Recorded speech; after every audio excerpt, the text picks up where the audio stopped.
game analysis presentation for the Canada Soccer Youth License. My name is Percy Hoff, and I work with a group of under 15 boys for the purposes of this project. Just some background information. What we're planning to do is find an opportunity for improvement within the confines of our game and training plan or model, and give the boys an opportunity to improve a certain aspect of the game relative to how it fits into our game and training module. This is a group of under 14 and under 15 boys, so 13 and 14-year-olds. They play in the Saskatoon Youth Soccer League. The footage was taken on January 23rd, 2022. The format that they play their league games in is a 9v9 format in a half field with regular sized goals. The desired formation, which has been based entirely on the personnel available and their particular behaviors, as well as athletic abilities and their competence in the game. Their transition from offense to defense is in need of attention, as is their defensive organization and roles and responsibilities within the playing format. I apologize for the quality of the video. It's the only video that we're capable of getting out of the facility in which we work. So hopefully with the use of some diagrams, which I've presented to support the video, I can make this quite clear for you. So looking at our game and training module, the Hollandia game and training module for this age group in particular, we're going to look at the right-hand side of the screen and go with an out of possession scenario. And the loss of possession, we're going to look at how they readjust themselves, how they transition from offense to defense, and then their primary defending actions, closing down, blocking passing lanes, etc., body positioning, all those kinds of things will come into play. And then in the second phase, looking at secondary defensive actions, and especially dropping off, getting into shape, understanding where everybody needs to be, and understanding where the dangers are and defending those key danger areas, as well as pressing more of a group based on that foundation, which would be more solid to allow them to perform the desired actions. Looking at the positional roles and responsibilities, we're going to focus in the training session on the center back, the two outside fullbacks, as well as the central defender, as well as the central midfielders, so that they can keep a solid shape and provide a basis from which to attack and be more solid defensively. The center back, basically what we want to ensure is that he understands how to maintain integrity of the back line. One of the biggest problems was the central defender getting drawn out and dragged to the outsides, which allows too much space in the middle, which then gets covered by an outside back, forcing an outside midfielder to get all the way back to cover the hole that's left on one of the posts.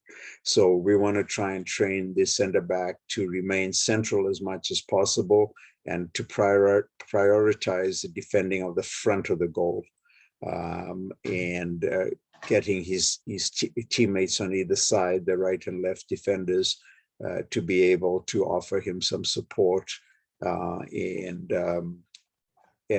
do their job properly. The central midfielder, what we're looking at is for the two of them to understand that they should not be in the same quadrant of the field or the same channel of the field at the same time. We'll see in a video how that actually looks. We want them to protect their center backs and also to make sure that they're screening the opposing striker.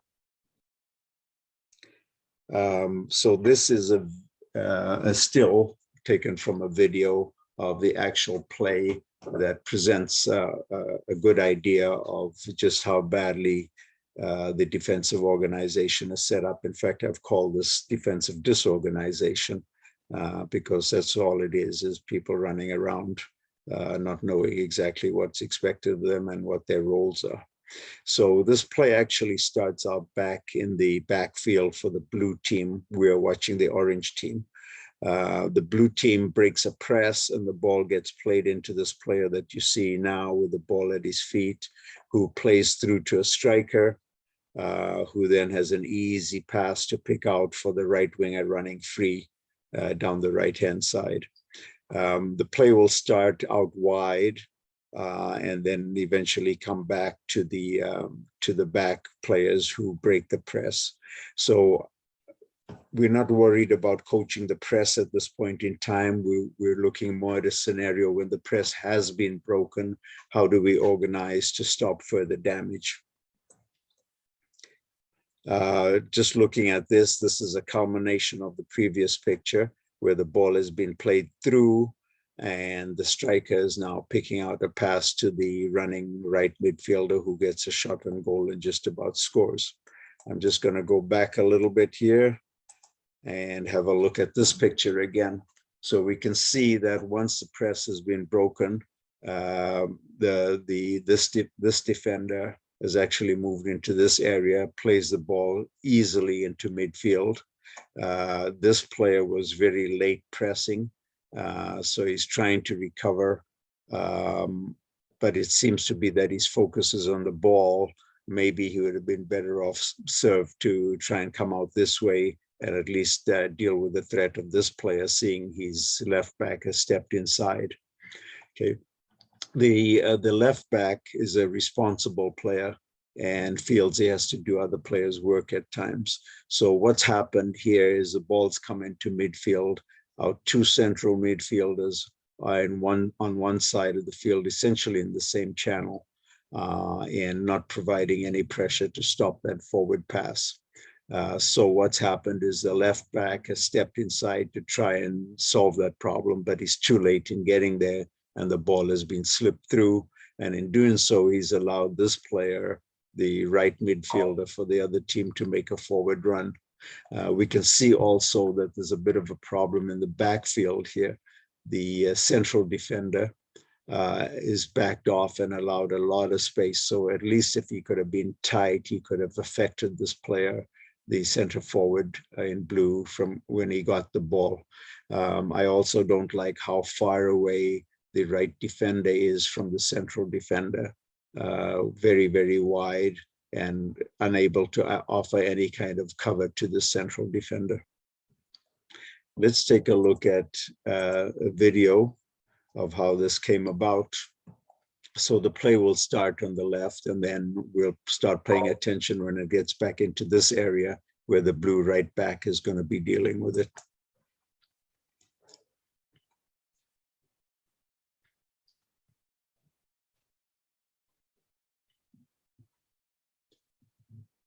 So there's a free kick, which is played into the left back for the blue team, who peels away and opens up nicely. The goalkeeper's nice and calm. So just look at that one again.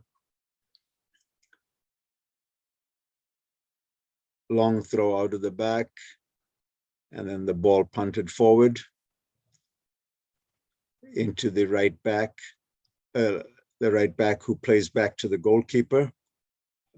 Goalkeeper has a look, decides to go the other way. We're late pressing. Center forward doesn't do much to press, gets played through.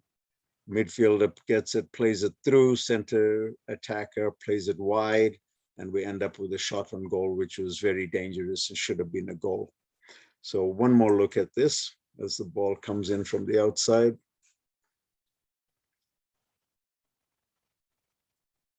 This time we're going to focus on the midfield area and just watch what the two central midfielders do.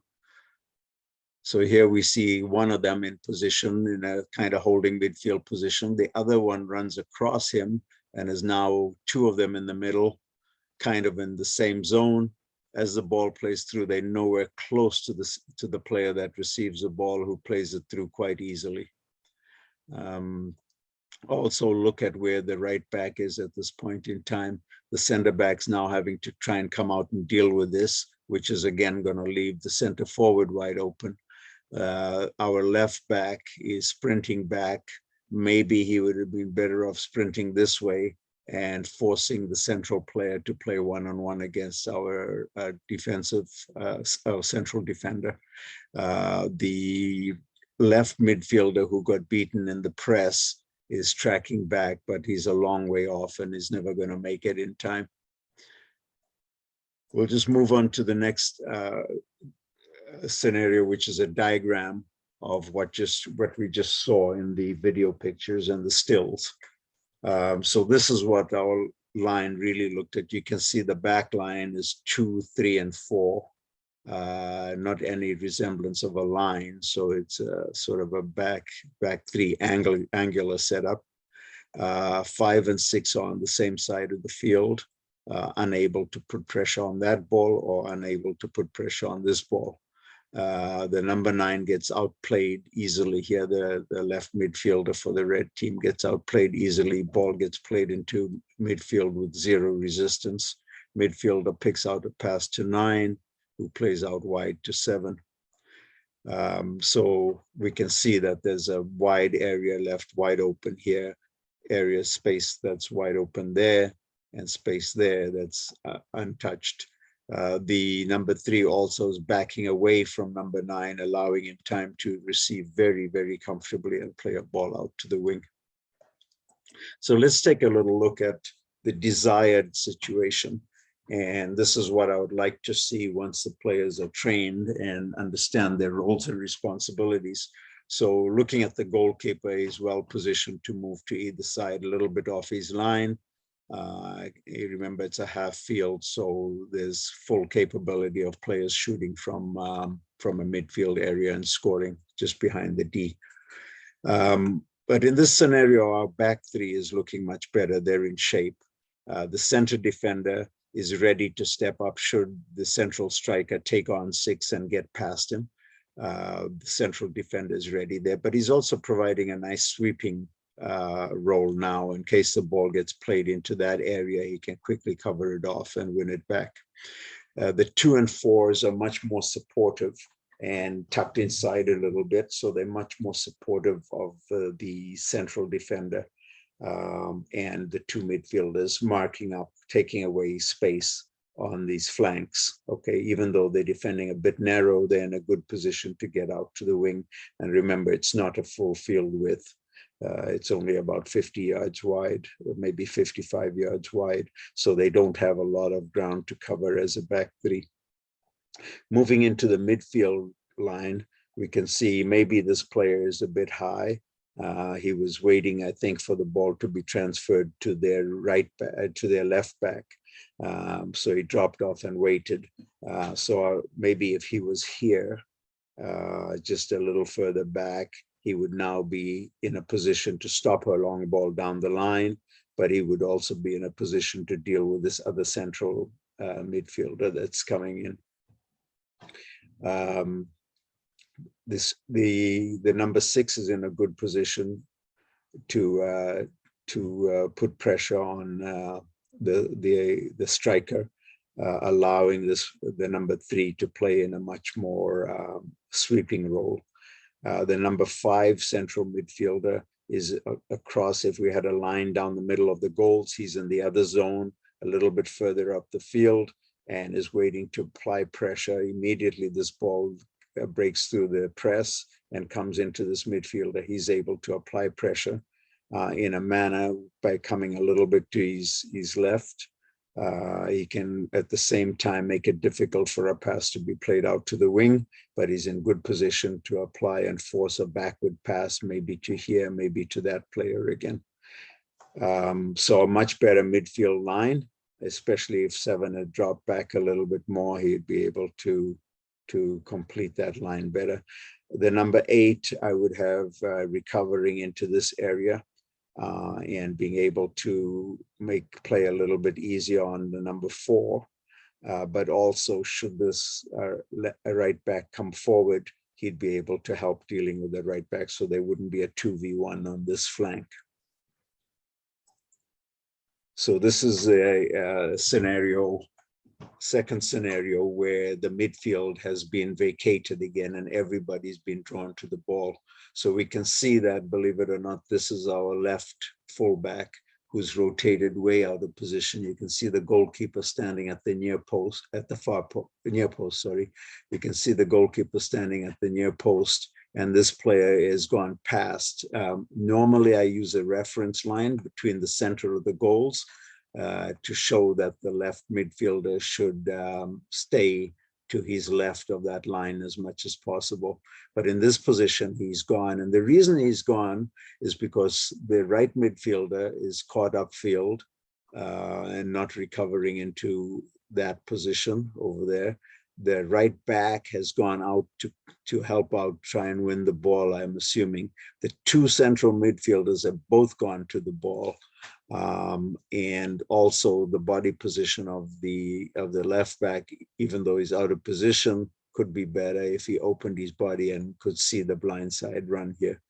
The left midfielder is recovering, thinking he's trying to get into here, but not sure where he was going. It looks more like he's angled to come into here somewhere. So really quite a schmozzle with a big spot of space being left open. So just moving on from that, we can see this danger area right in the middle there. This is a video of how that situation occurred. So the ball is played back to the blue team. Again, this player gets on the ball a lot, attempts to play into midfield, half an interception. The ball's played back to the goalkeeper again. Goalkeeper plays out to the right back. Right back tries to go forward, changes his mind, goes back to the goalkeeper, who plays the ball out wide and moves to support it in case it comes back to him. We can see that we're got a huge gap. I can look right down the middle of that gap between our midfielders and our 2 defenders. And also there's a hole on this side that's wide open. Just going to replay that. And this time we're going to focus on the central midfielders and watching what they do. So at this point, they're not too bad. There's one there taking a look in the middle, but now they all go.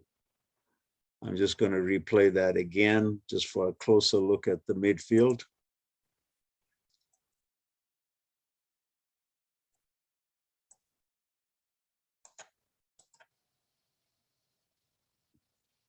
So here comes the ball back. At this point in time, we've got 1 central midfielder, second one coming in, pointing to somebody to pick up a man, but then chases the ball. Both midfielders are gone. One is really high, one is hanging back on the outside there, and we've got this big gap that's starting to form, but at least it's not too bad. He's still sitting in the middle here, but all of a sudden there he goes, and a wide gap left in the middle.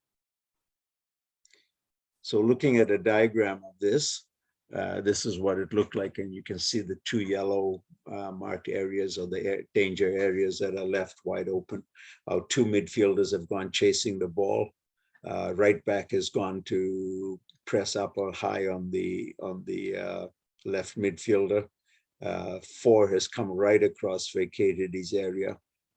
3 is responding to 2's movement, and instead of staying back in here where 4 is and allowing 3 to be on this side, they've allowed themselves to get pulled out in what I call an over-rotation of the players. So leaving 2 massive dangerous areas that they need to learn how to fill. So we'll just take a look at this in a desired situation. A much better back line, the 3 together, 4 looking after his responsibilities on the left-hand side, 3 allowed to act more as a sweeper because 5 is keeping some pressure on the center forward, who's a little deeper. Number 2 is ready to deal with the wing or step back in to cover 3 in these areas. Should this player break through, he can get cover there from 2 and from 4 in those areas alongside him. 4 can keep an eye nicely on this winger, and 2 can keep an eye on that winger. The 5 and 6 are now in different channels, and 6 is pushed up a little bit to take away the pass into this player, or at least force this player to play back. 9 has dropped off a little bit and can keep the game predictable by closing down this way and locking this player into this channel. So that's what it would look like, hopefully after the training is done. This is just a still of a situation where the shape is a little bit better. We can see here that we have a back line of 3, which is not too bad. The left back has not crossed over the center line of the goal, which would be about there somewhere. The center defender is in position. The right defender is much closer in position. Midfield is a little bit of a shambles. We just have a straight line here, but this is just to show that the back line was in a much better situation. So at times they managed to sort it out, but it's very inconsistent. Just looking at the still of that picture, the problem in midfield is that the left midfielder has gone too far inside, is standing on top of the central midfielder. The central midfielders are again in a very straight line. So if this one had gone across there and this one sat, that would have been nice. Also, if this right midfielder could come outside and open his body and be positioned about in this area somewhere. This wide midfielder could be inside a bit more, the one that's far down on the right hand side of the field. He could be inside a little bit more. Our defender, this one needs to open his body shape so that he can spot the blind run of this player who's having a great day making these blind runs down the line.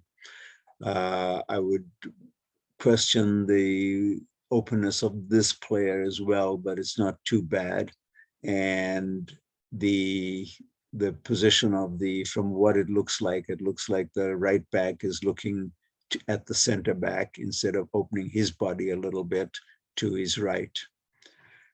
So just a little tweak that would be made to that position to make it look a lot better.